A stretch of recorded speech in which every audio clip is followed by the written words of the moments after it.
Students, welcome to Sujit academy. আজকে আমাদের সঙ্গে আছে সৌমদীপ বন্দ্যোপাধ্যায়। সৌমদীপ বন্দ্যোপাধ্যায় আমাদের অফলাইন স্টুডেন্ট, 1 বছর ধরে পড়াশোনা করেছে। সৌমদীপ, তোমার পরিচয় দাও, তোমার একদম ইনিশিয়াল ফেজ, যেটা ক্লাস 12-এর পর থেকে কি কি করেছো। আমার নাম সৌমদীপ বন্দ্যোপাধ্যায়। আমি 2024-এ এইচএস পাস করি। 2024-এ ডাব্লিউবিজিতে আমার অ্যারাউন্ড 60 to 65 এরকম মার্কস এসেছিলো, আর র্যাঙ্ক এসেছিল 4500 অ্যারাউন্ড। তা আমি যাদবপুরেই পড়তাম, পার্শিয়াল ড্রপ নিয়েছিলাম 1 বছর। তো এই বছর মেনলি আমি টার্গেটটা জেই মেন জে অ্যাডভান্সে ফোকাসিং রেখেছিলাম। এবং শুভজিৎ একাডেমিতে ডাব্লিউবিজিতে মক টেস্ট দিতাম এবং অফলাইনে পড়তাম। এবং মক টেস্টগুলো খুব হেল্প করেছে, এবং স্যারের ম্যারাথন লেকচারগুলো, যেগুলো প্রচুর পরিমাণে পিওয়াইকিউ সলভ হতো এবং কোশ্চেন সলভিং স্পিডটা ওখান থেকে ডেভেলপ হয়েছে।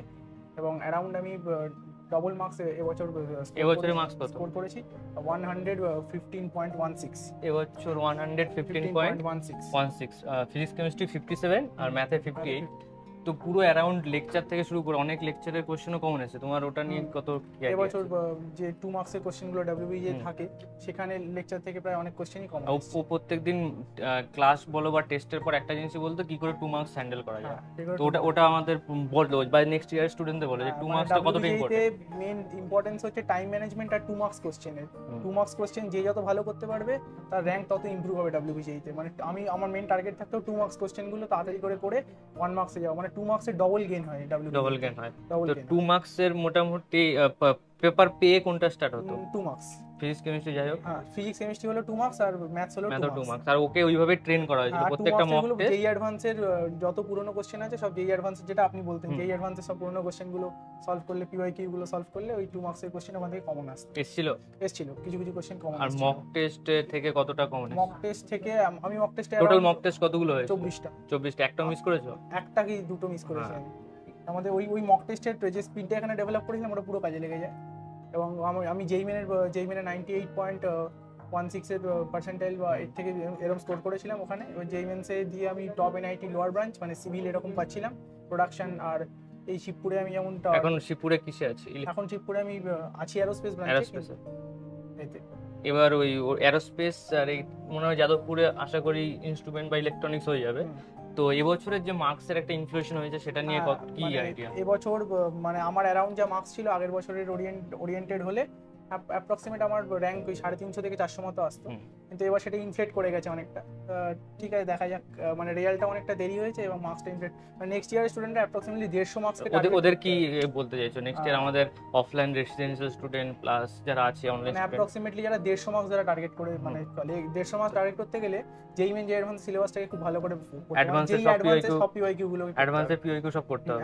অ্যাডভান্সকেই মেন ফোকাস করতে হবে, তাহলে ডাব্লিউবিজি তে 150 মার্কস মতো চলে আসতে পারে। তোমার অ্যাডভান্স কোয়ালিফাই হয়েছিল? অ্যাডভান্স কোয়ালিফাই হয়েছিল।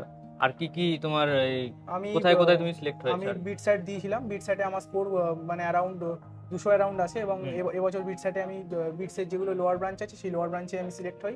বাট ওখানে লোয়ার ব্রাঞ্চ আর যাদবপুরের টপ ব্রাঞ্চ, ওই জন্য আমি যাদবপুরটাকে সিলেক্ট করবো। আর যেহেতু এখানে টিউশন ফি এর একটা ব্যাপার আছে, ওটা ওখানে প্লেসমেন্ট খুব ভালো এখানে, এটার জন্য। আর আমি আগের বছর আইজার কোয়ালিফাই করেছিলাম, অ্যারাউন্ড 4 to 5,000 র্যাঙ্ক করেছিলাম। নেক্সটে আমার 1600 কত র্যাঙ্ক ছিল এরকম। আমি এবং Indian association of cultivation science ওটা ক্লিয়ার করেছিলাম, আপ টু ইন্টারভিউ পর্যন্ত ক্লিয়ার করেছিলাম, এবং সাবজেক্ট চয়েসিংও পেয়েছিলাম ওখানে। তাহলে এই এত কিছু তুমি রিজেক্ট করে এটার দিকে ঝোঁক? মানে একটা কথাই বলতে চাইবো যে আইআইটি টপ ব্রাঞ্চ যদি না হয়, আপ টু ইলেকট্রিক্যাল বা আপ টু মানে যদি না হয়, তাহলে যাদবপুরই বেস্ট। এনআইটি থেকে যাদবপুর অনেক উপরে। ঠিক আছে, চলো, অল দ্য বেস্ট, আরো বড় হও। Hello dear students, welcome to Sujit academy. তো ডব্লিউবিজি খুব সুন্দর রেজাল্ট হয়েছে আমাদের ইনস্টিটিউট থেকে। তো আমাদের রেজাল্টের আমরা ডিটেলস অ্যানালাইজ করছি। তো তোমরা দেখতে পাচ্ছ লেফটে র্যাঙ্ক ভার্সেস মার্কস আছে। তো তোমরা 423, 602, 630, 714, 733, 782, 873, 974, অলমোস্ট আন্ডার 1000 9জন আছে। তো 28 স্টুডেন্ট আছে যারা যাদবপুর পাওয়ার মতো আছে। বাকি স্টুডেন্টরাও যাদবপুর পেয়ে যাবে যদি তাদের কোটা থাকে। অলমোস্ট 30 স্টুডেন্ট উইদাউট কোটা যাদবপুর পেয়ে যাবে, আর কোটা নিয়ে অলমোস্ট 35 প্লাস ওবিসি এবি নিয়ে 40 স্টুডেন্ট হয়ে যাবে। তো এখানে দেখতে পাচ্ছ আন্ডার 2500 এত স্টুডেন্ট আছে যাদের যাদবপুর ইউনিভার্সিটি শিওর হয়ে যাচ্ছে without quota, plus with quota কিছু এসসি স্টুডেন্টদের যাদবপুর পেয়ে যাবে। এরা যাদবপুর ছাড়াও CU, Kalyani government college, Jalpaiguri government কলেজে অ্যাডমিশন নিতে পারবে। আর 9500 র্যাঙ্কের উপর নিচে যারা আছে তারা আদার গভর্নমেন্ট কলেজে অ্যাডমিশন নেবে। আর কোটা স্টুডেন্টগুলো যাদের কোটা আছে এসসি, তারা কিন্তু যাদবপুরে অ্যাডমিশন হতে পারবে। তো তোমরা দেখতেই পাচ্ছ, তোমরা পড়াশোনা করো, অল দ্য বেস্ট।